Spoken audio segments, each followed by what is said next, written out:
வேதிக் age ஆரம்பமான பொழுது தன்னுடைய வாழ்நாளுக்கு அப்புறம் அதுக்கப்புறமும் நமக்கு வாழ்க்கை இருக்குங்கிற ரகசியத்தை கண்டுபிடிச்ச நம்முடைய மகர்ஷிகள் ஒரு புத்திர பாக்கியம் வேணும் அப்படிங்கிற காரணத்தால் விவாகம்ங்கிற முறை வந்தது.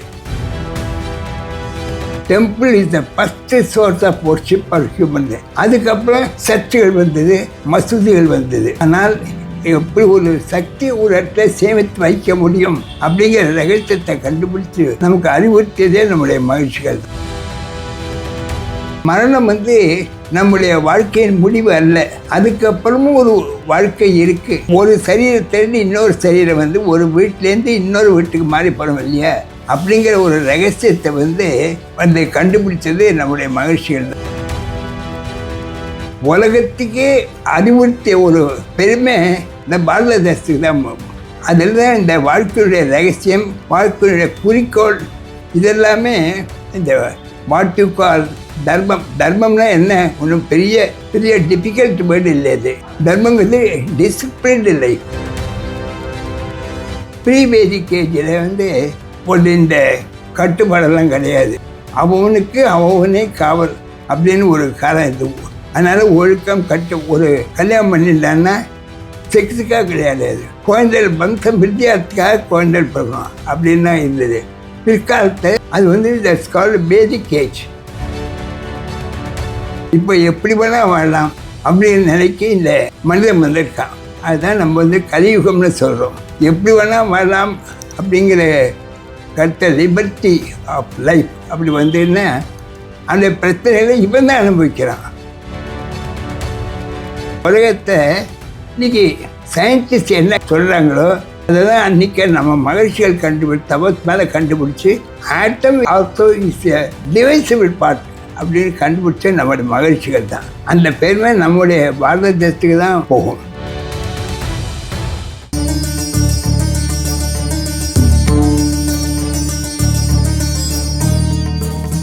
நமசிவாய. ஜோதிட சக்கரவர்த்தி, ஜோதிட பிதாமகர் என்றெல்லாம் சொல்லக்கூடிய திரு ஏஎம்ஆர் அவர்கள் கிட்டத்தட்ட 101 வயது இளைஞர் என்றே சொல்லலாம்னு வச்சுக்கோங்களேன். இப்போ கூட பார்த்தோம்னா அவர் பார்க்க வரும்பொழுது அவர் ஜோதிடம் சார்ந்த ஒரு பணியை தான் அவர் செய்து கொண்டிருக்கிறார். இன்னும் பார்த்தோன்னா தினகரனில் எழுதிக்கிட்டு இருக்கார். குமுதம் ஜோதிடத்தில் பொறுத்த வரைக்கும் பல்வேறு விஷயங்கள் இவர் செய்த மாபெரும் ஒரு புரட்சி அப்படின்ற மாதிரி சொல்லலாம். நிறைய பேருக்கு இந்த ஆன்மீகம் சார்ந்த விஷயம்லாம் இருக்கிறவங்களுக்கு நிறைய பேருக்கு தெரிந்திருக்கக்கூடிய ஒரு விஷயம் என்னன்னா, ஒரு 20 வருடத்துக்கு முன்னால் ஆரம்பிச்சு தான் இந்த கோயில்களில் கூட்டம் அப்படிங்கிறது அதிகமாகவும் ஒவ்வொரு கோயிலா எடுத்து திருப்பணி ஒவ்வொருத்தங்க செய்ய ஆரம்பிக்கிறதுக்கு தானாகவே முன் வராங்க அப்படின்ற மாதிரியான விஷயமுமே அதிகரித்த காலம் அப்படின்னு பார்த்தோம்னா ஒரு 20 வருஷத்துக்கு 25 வருஷத்துக்கு முன்னாலதான். அதற்கு மூல காரணம் அப்படின்றது பார்த்தோம்னா ஏஎம்ஆர் ஐயா தான். அவர் எழுதின அவருடைய எழுத்தின் வலிமையாகட்டும், அவருடைய அந்த உன்னதமான நோக்கங்களாகட்டும், அதன் மூலமாக மட்டுமே அனைத்து விஷயங்களுமே நடந்தது. ரொம்ப சாதாரணமாக சொல்லணும் அப்படின்ற மாதிரியான விஷயமா ஒரு சின்ன எக்ஸாம்பிள் சொல்லணும்னு பார்த்தோம்னா, இங்கே நரசிம்மர் கோயில் பேரம்பாக்கம், சென்னையில் பேரம்பாக்கம் நரசிம்மர் கோயில் இருக்கு. அந்த கோயில் ஒரு மிகப்பெரிய ஒரு பிரச்சனைக்கு, அதாவது அந்த கோயிலுடைய விஷயமே எல்லாம் இல்லாமல் போயிடும் அப்படிங்கிற மாதிரி இருந்தபோது அதை அவர் மீட்டெடுத்தார். அவருடைய எழுத்தினாலேயே அவர் மீட்டெடுத்தார் அப்படின்ற மாதிரியும் அவர் எடுத்த முயற்சியினால் அது வந்தது அப்படின்ற மாதிரி சொல்லலாம். அதே போல் பார்த்தோம்னா இந்த பூவரசங்குப்பம், அபிஷேகப்பாக்கம், பரிக்கல், இந்த விஷயம் எல்லாம் பார்த்தோம்னா ஒரே நேர்கோட்டில் இருக்கக்கூடிய கோயில்கள் அப்படின்றது அந்த டைம்ல யாருக்குமே தெரியாது. அந்த ஒரு விஷயத்தையுமே சொன்னது பூவரசங்குப்பம். இப்பொழுது அனைவராலையுமே பூவரசங்குப்பத்துக்கு ஒவ்வொருத்தருமே நரசிம்மரை பார்க்கறதுக்கு போறாங்க அப்படின்ற மாதிரியான விஷயம். அந்த கோயில் கிட்டத்தட்ட யாரும் வழிபட முடியாத ஒரு சூழல்ல இருந்த மாதிரியான ஒரு சூழல்ல இருந்தது.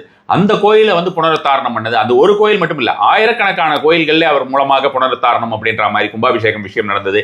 சிதிலமடைந்த கோயில்கள் எல்லாம் சரியாச்சு அப்படின்னு சொல்லலாம். கோயம்புத்தூர்ல பார்த்தோம்னா நரசிம்மர் கோயில் உடும அந்த கோயம்புத்தூர் அந்த மெயின் பஸ் ஸ்டாண்ட் இருக்கு, அந்த இதுல இருக்கக்கூடிய நரசிம்மர் கோயில், அது மாதிரி ஏகப்பட்ட கோயில்களை அவர்கிட்ட சொல்லிட்டே போகலாம். அத்தனை கோயில்களுமே இவரால் மிக மிக ஒரு பெரிய லெவலுக்கு வந்தது அப்படின்ற மாதிரியான விஷயம். மக்களுக்கு ஒரு ஆன்மீக விஷயத்தை ஊட்டினார் அப்படின்ற மாதிரியான விஷயத்தையுமே சொல்லலாம்.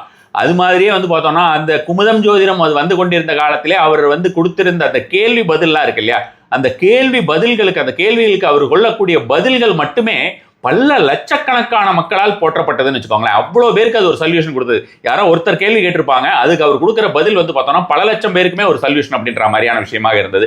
பல காலங்கள் பார்த்தோம்னா அந்த குமுதம் ஜோதிடத்திலே அது மாதிரியான ஒரு திருப்பணியை செய்து வந்தார் அப்படின்ற மாதிரியான விஷயமா தான் சொல்லலாம். இப்பொழுது பார்த்தோம்னா அவரை எனக்கு சந்திக்கக்கூடிய ஒரு பாக்கியமும், அதை நான் பாக்கியம் தான் சொல்லணும். அந்த பாக்கியமும் கிடைத்திருக்கிறது. அதே மாதிரி வந்து பார்த்தோன்னா ஒரு தடவை வந்து மீட் பண்ணிட்டு போயிருது, இன்னொரு தடவை ரொம்ப ரிக்வஸ்ட் பண்ணிட்டு அவர்கிட்ட ஒரு 10 நிமிஷமாவது நம்ம பரிகார ஸ்தலம் சேனலுக்காக நம்ம வந்து இந்த பரிகார விஷயங்கள், ஏன்னா வந்து அவருடைய அனுபவம் அப்படின்றது வந்து நம்மளால வந்து தோண்ட கிடைக்காது அப்படின்ற மாதிரியான விஷயமா சொல்லணும். அது வந்து அவர் கண்டிப்பான முறையிலே நம்ம சேனலுக்கு ஏதாவது பரிகார விஷயங்கள் மற்ற விஷயங்கள் எல்லாம் சொல்லணும். அவர் சும்மா சேனலில் வந்துட்டு போனாலே அது நம்ம அவரை பார்க்குறதே வந்து அவ்வளோ ஒரு பெரிய மகத்தான ஒரு விஷயம் அப்படின்ற மாதிரியான விஷயமா தான் நான் வந்து நினைக்கிறேன். அதனால் அவரிடம் இப்பொழுது வந்திருக்கிறேன். பரிகாரங்கள் பற்றி என்னென்ன விஷயங்கள் அவரால் முடியுமோ ஒரு 5 நிமிஷமாவது பேசணும் அப்படின்ற மாதிரி ரிக்வஸ்ட் பண்ணியிருக்கேன். நமஸ்காரம். வணக்கம். எனது அன்பிற்கும் மரியாதைக்கும் உரிய திரு வாமனன் சேஷாத்திரி என்னை இன்று சந்தித்து இந்த திருக்கோயில்களுடைய சக்தி, முக்கியத்துவம் இதை பற்றி சில வார்த்தைகள் சொல்லணும் என்று அவர் விருப்பப்பட்டார். அதனால் நம்முடைய திருக்கோயில்கள் வந்து நம்முடைய வாழ்க்கைக்கு அடிப்படை ஆதாரமே ஃபவுண்டேஷன் சொல்லலாம். அதுவே நம்ம திருக்கோயில்கள் தான். அதில் நம்முடைய பாரத தேசத்தினுடைய சரித்திரத்தை 2ஆக பிரிச்சிருக்க சரித்திர ஆசிரியர்கள். ஒன்று வந்து வேதிக் ஏஜ், இன்னொன்று pre Vedic age, post Vedic age அப்படின்னு பிரிச்சிருக்கா. ஒரு காலத்தில் வேதங்களே ஜனங்களுக்கு தெரியாமல் இருந்த காலத்தில் that's called pre Vedic age. வேதங்கள் தெரிஞ்சதுக்கு அப்புறம் போஸ்ட் வேதிக் ஏஜ். இந்த போஸ்ட் வேதிக் ஏஜ் ஆரம்பமான பொழுது கோயில்கள்லாம் கிடையாது பாரத பூமியில். அப்போ நம்பிக்கை தான். அப்போது ஜனங்கள் என்ன பண்ண, சூரியனை வந்து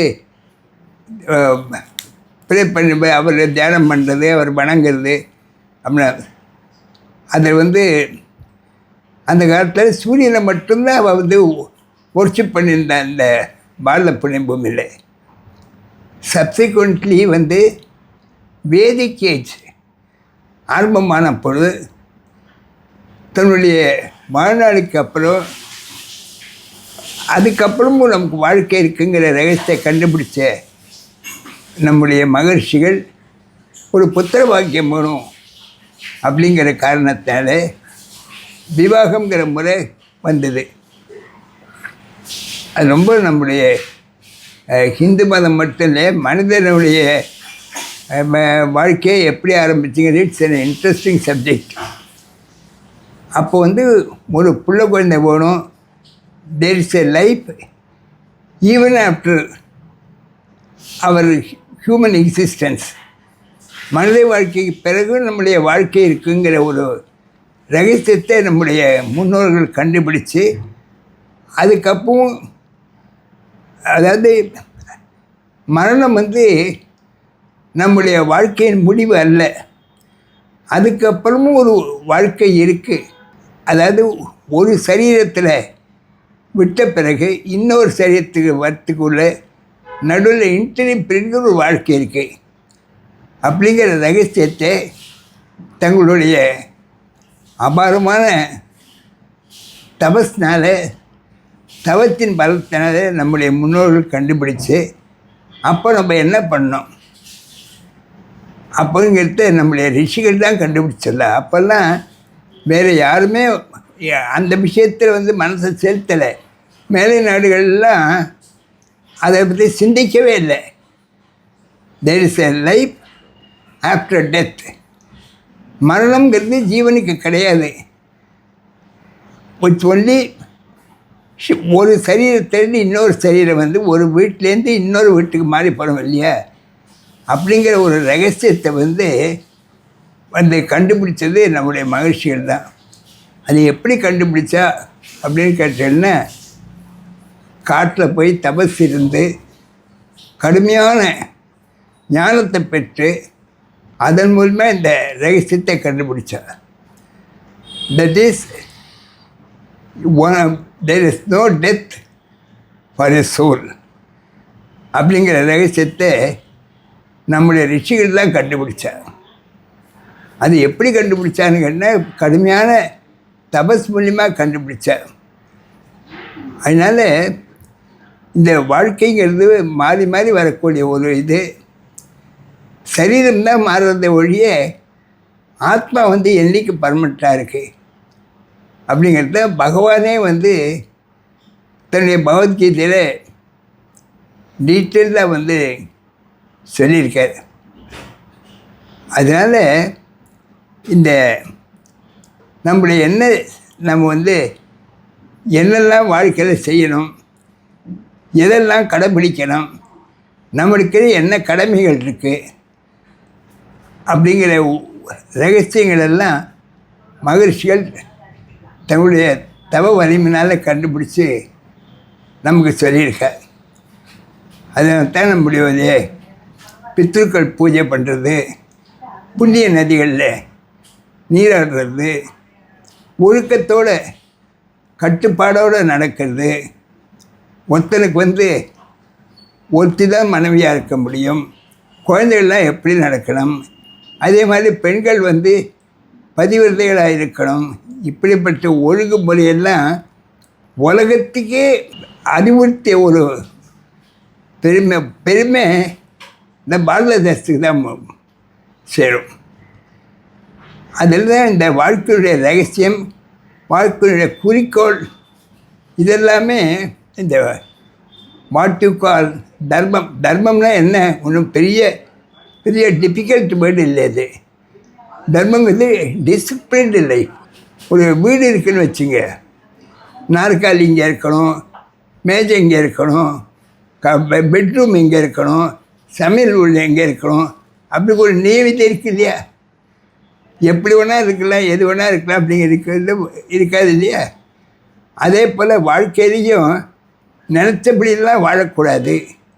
இந்த மாதிரி சில கட்டுப்பாடுகளுக்குள்ளே வாழ்ந்தால் மனித வாழ்க்கை சிறப்பாக அமையும் அப்படிங்கிற ரகசியத்தை நம்முடைய மகிழ்ச்சிகள் கண்டுபிடிச்சு நமக்கு அறிவித்தார்.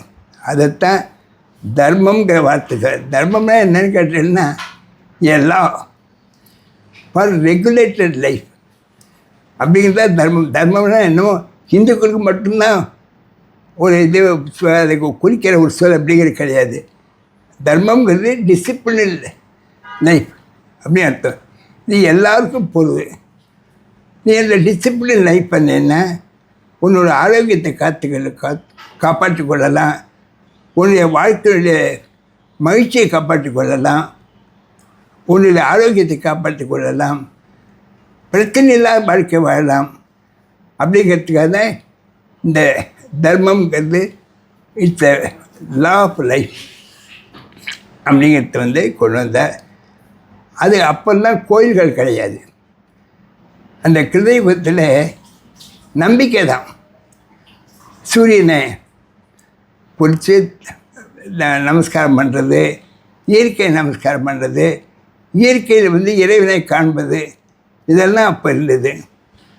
பிற்காலத்தில் அந்த நம்பிக்கை கொஞ்சம் குறைய ஆரம்பித்த உடனே சிம்பாலிக்கே ஏதாவது வரும் அப்படிங்கிறதுல நம்முடைய கோயில்கள், நதிகளை, இயற்கையை வந்து வணங்கிறது, நதிகள், மலைகள், இதெல்லாம் வந்து நம்ம வந்து நமஸ்கரிக்கிறது அப்படிங்கிற பழக்க வழக்கங்களாக வந்தது.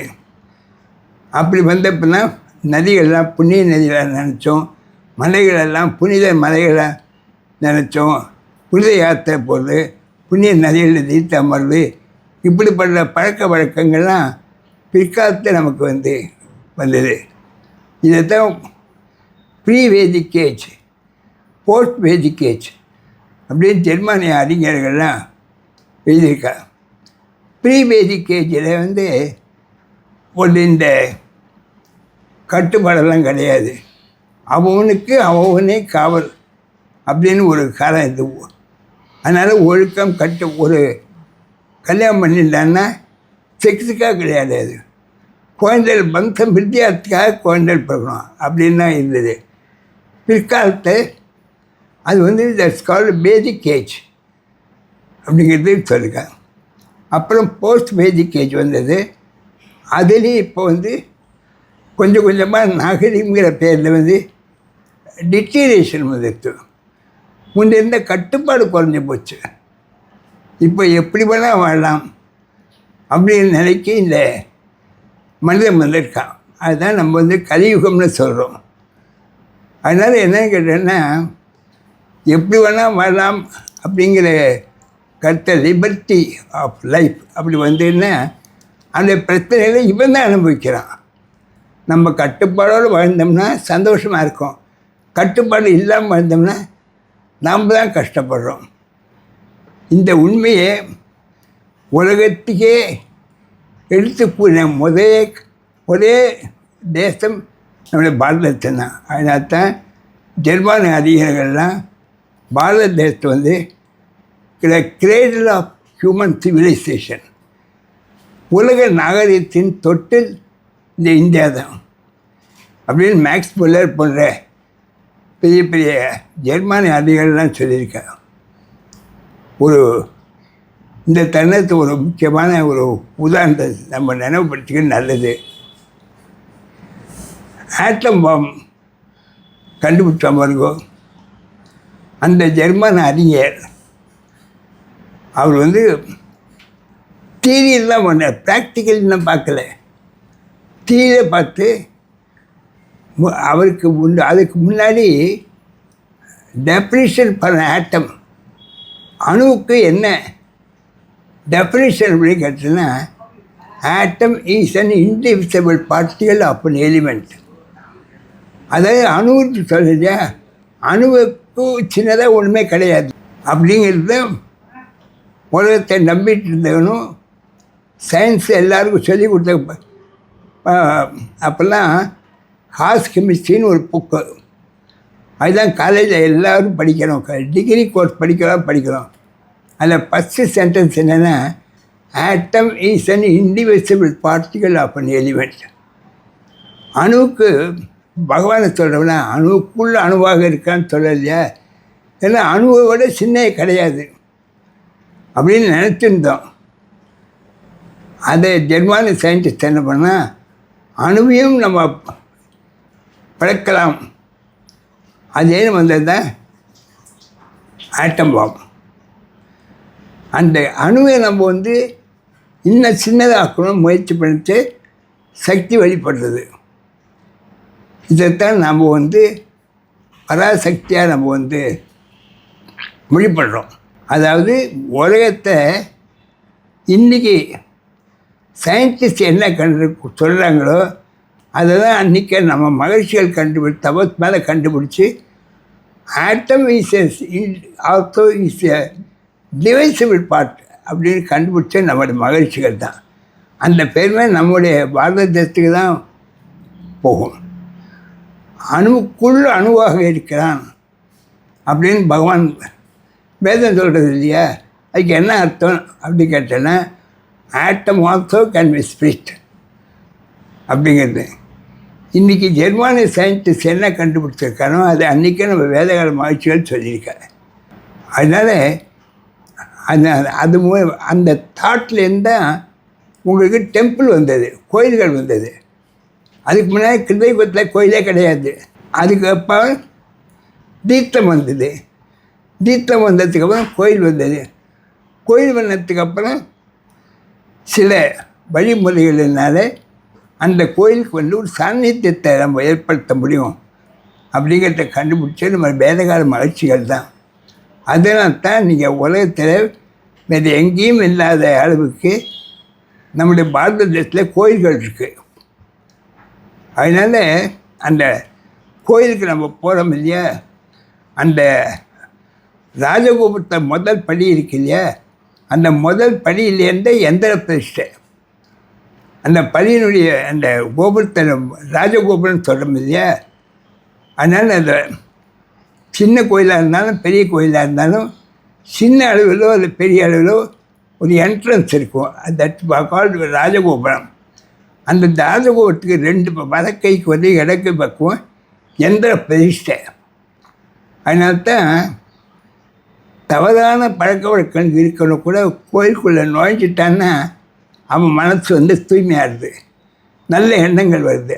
அந்த கோயிலுக்குள்ளே போய் தரிசனம் பண்ணிட்டு வெளியில் வர வரைக்கும் அவன் மனசில் கெட்ட எண்ணங்கள் ஏற்பட்டது. அதுக்கு காரணம் இந்த யந்திரங்கள் தான். இப்படி தான் இந்த கோயிலுங்கிற கான்செப்டே வந்தது. அதுக்கப்புறம் பாக்கி மதத்தவர்கள்லாம் பார்த்துக்கிட்டு அப்புறம் அவளுடைய வழித்தலங்களை வந்து கட்ட ஆரம்பித்தா. ஆனால் இப்படி ஒரு அணுகுமுறை இதுக்கு பகவானை நம்முடைய அணுகிறதுக்கு இப்படி ஒரு முறை இருக்குது அப்படிங்கிறத கண்டுபிடிச்ச மகான்கள் நம்முடைய மகிழ்ச்சிகள் தான். Temple is the first source of worship for human. அதுக்கப்புறம் சர்ச்சுகள் வந்தது, மசூதிகள் வந்தது. ஆனால் எப்படி ஒரு சக்தி ஒரு இடத்துல சேமித்து வைக்க முடியும் அப்படிங்கிற ரகசியத்தை கண்டுபிடிச்சி நமக்கு அறிவுறுத்தியதே நம்முடைய மகிழ்ச்சிகள் தான். இப்படி தான் வந்து இன்றைக்கி கோயில்கள் தான். அதனால் தான் நீங்கள் பாரத புண்ணியமை பார்த்தேன், இத்தனை கோயில்கள், ஒரு கோயிலுக்கும் ஒரு பிரத்யேக சக்தி இருக்குது, பவர் இருக்குது.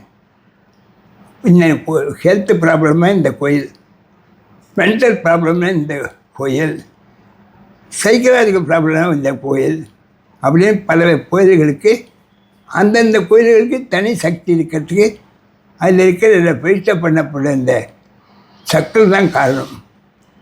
அந்த மூலஸ்தானத்துக்கு அடியில் 40 அடிக்கு கீழே எல்லா புராதனமான கோயில்கள்லேயும் மூல யந்திரம்னு ஒன்று உண்டு. அதை கண்ணை கட்டி அது எங்கே இருக்குன்னு தெரியாமல் கீழே போட்டு அதுக்கு மேலே மூலவரை பிரதிஷ்டை பண்ணுவாள்.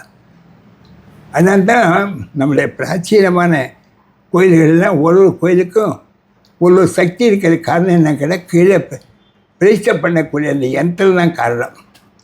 அதனால தான் நம்ம கண் ப்ராப்ளம்னா இந்த கோயிலுக்கு போ, ஹார்ட் ப்ராப்ளம்னா இந்த கோயிலுக்கு போ, இந்த வியாதினா இந்த கோயிலுக்கு போ அப்படின்னு சொல்லத்து ஒரு தன்னிக்கும் ஒரு பிரத்யேக சக்தி இருக்கிற காரணம் அந்த மூல யந்திரம் தான். இதுதான் இந்த கோயில்களை உள்ள ரகசிய சக்திக்கு காரணம். எவ்வளோ ஒரு சக்தி வாய்ந்த விஷயங்கள் அப்படின்ற மாதிரியான விஷயமாகவும், கோயிலில் போனோன்னா அந்த பலிபீடங்கள், அப்புறம் அந்த கோயிலில் இருக்கக்கூடிய எந்த ஒரு துவஜஸ்தம்பத்தை முதற்கொண்டு எதையுமே தொடாமல் தான் வழிபடணும் அப்படின்ற மாதிரிலாம் நிறையவே சொல்லியிருக்கேன். ஏன்னா நம்ம வந்து நம்ம சில பேர் குளிக்கிறது இல்லை, சில பேர் வந்து அனாச்சாரமாக இருக்க இந்த மந்திரங்கள்லாம் வந்து குறிப்பிட்ட சூழ்நிலையில் நம்ம அந்த பிரதிஷ்டை பண்ணுறது பெருசு இல்லை. அந்த பிரதிஷ்டை பணத்தை காப்பாற்றி வைக்கிறோன்னா இப்போ நம்ம ஏன் குளிக்கிறோம்? குளிக்காமல் இருக்க ஒரு காலத்தில் குளிக்காமல் தானே இருந்து நான் மனுஷன். அதனால் அதே போல் இந்த பிரதிஷ்டை பண்ண யந்திரங்களோட சக்தி எல்லாம் ஒரு குறிப்பிட்ட சூழ்நிலையில் தான் நீடிக்கும், இல்லைன்னா அது போயிடும். அதனால இந்த மாதிரிலாம் தொடக்கூடாது அப்படின்ற மாதிரியான விஷயம். ஆமாம், அதனால தான் அந்த காலத்தில் என்ன கேட்டால் ஒரு கோயிலில் மூலவர் பிரதிஷ்டை பண்ணுற முன்னாடி 40 அடிக்கு கீழே அந்த மூல யந்திரம் பிரதிஷ்டை பண்ணுவாள். அதுதான் இப்போ சொல்லியிருந்தேன். அது வந்து முக்கால்வாசி தங்கத்தில் தான் இருக்கும்.